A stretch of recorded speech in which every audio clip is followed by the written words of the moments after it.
สบายดีมื้อนี้อาจารย์จะมาแก้ต่อเกี่ยวกับหัวบทสอบเสียงนักเรียนเก่งชั้นม .4 โซกเรียน2018 2019 2020เนาะมาต่อข้อที่ขอฉะนั้นเราไปเบิ่งคำถามและวิธีแก้นำกันเลยข้อที่ขอคือ b ลบให้ c ส่วนให้ b กำลัง1ส่วน2บวกให้2ฉะนั้นอาจารย์ยังเน้นคืนเกี่ยวกับเลขกำลังเนาะที่กำลังเป็นเลขส่วนเราสามารถเปลี่ยนเป็นหากได้วิธีแก้คือ b ลบให้ c สำหรับb กำลัง1ส่วน2เราสามารถเปลี่ยนเป็น5คัน2ของ b บวกให้2โอเคสำหรับกำลัง1ส่วน2นี่นะเราสามารถเปลี่ยนเป็น5คัน2ได้ถ้าเป็น1ส่วน3เราก็เปลี่ยนเป็น5คัน3ชื่อว่าถ้าตัวนี้เป็นเลข2เราก็เปลี่ยนเป็น5คัน2ถ้าตัวนี้เป็นเลข3เราก็เปลี่ยนเป็น5คัน3เนาะส่วนบัตรเก้าต่อไปก็คือสำหรับ b นี่เราสามารถเขียนเป็น5คัน2ของ b กำลัง2ลบให้ c ส่วนให้ b 5คัน2ของ b บวกให้2ฉะนั้นเรามาเบิ่งว่าเป็นอย่างเราจึงสามารถเปลี่ยนเป็นเอา5คัน2ได้ใส่ได้เนื่องจากว่าเวลาเราเอา5คัน2ใส่กับ b เตมันมีกำลัง2ถ้ากรณีเราอยากตัดห้างออกเราก็เอากำลัง2กับห้างออกยังเหลือเพียง b คือเก่าเนาะบางว่าแต่ละคนจะเข้าใจเนาะเวลานี้เราก็อิงตามเสมอผลคนจื้อเนาะจะได้คือ b 5คัน2ของ b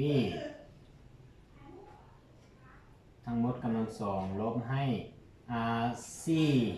c ตัวนี้เราสามารถเปลี่ยนเป็น2กำลัง2ได้เนาะส่วนตัวยูรุมก็คือเก่าเลยเขียนคือเก่าเลยบวก2เวลานี้อาจารย์จะมานำใช้สูตรเสมอผลคนจืดเนาะ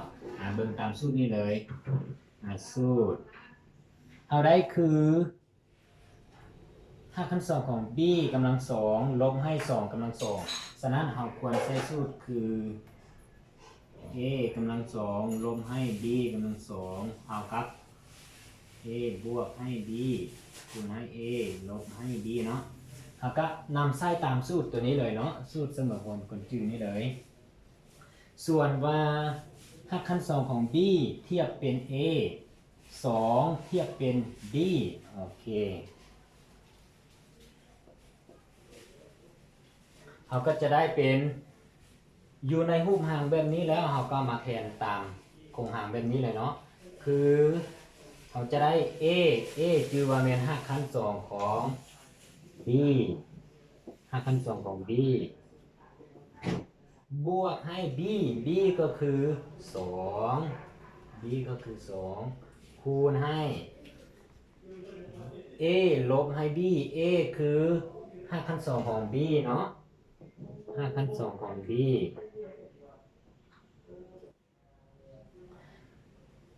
ลบให้ b คือ2แสดงว่าลบให้2ส่วนให้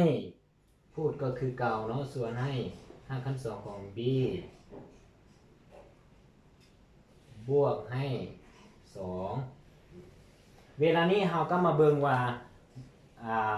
วงเล็บหรือว่าส่วนคูณตัวใดคือกันเราก็สามารถหารออกหรือว่าเราสามารถคัดออกได้เนาะเรามาเบิ่งว่า5คัน2ของ b บวก2อันนี้ก็5คัน2ของ b บวก2ฉะนั้นเราก็สามารถหารออกหรือว่าคัดออกเนาะเหลือเพียง5คัน2ของ b ลบให้2โอเค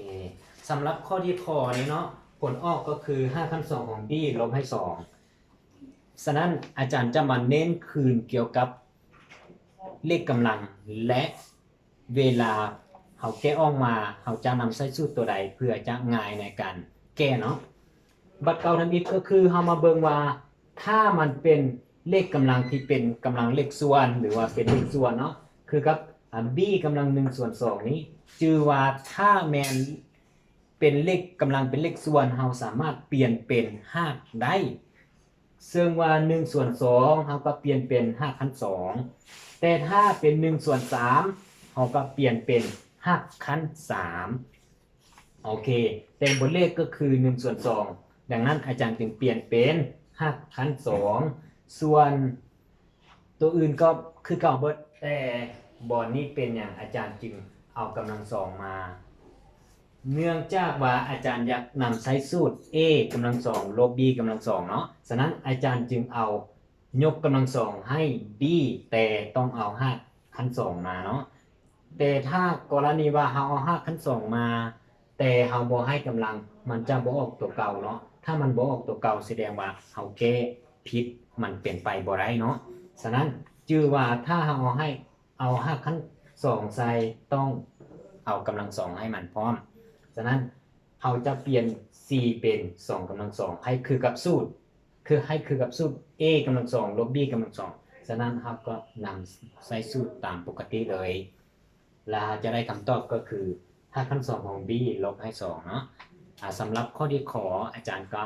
เก้ได้คำตอบคือ5ขั้น2ของ b ลบให้2เนาะหวังว่าน้องๆนักเรียนที่กำลังเตรียมสอบเสกนักเรียนเก่งในปีหน้าหรือว่าในโซกเรียน2020-2021เนาะก็สามารถเข้ามาเบิ่งคลิปวิดีโอได้เพื่อศึกษาความรู้เพื่อการเตรียมในการสอบเสกในปีหน้าเนาะ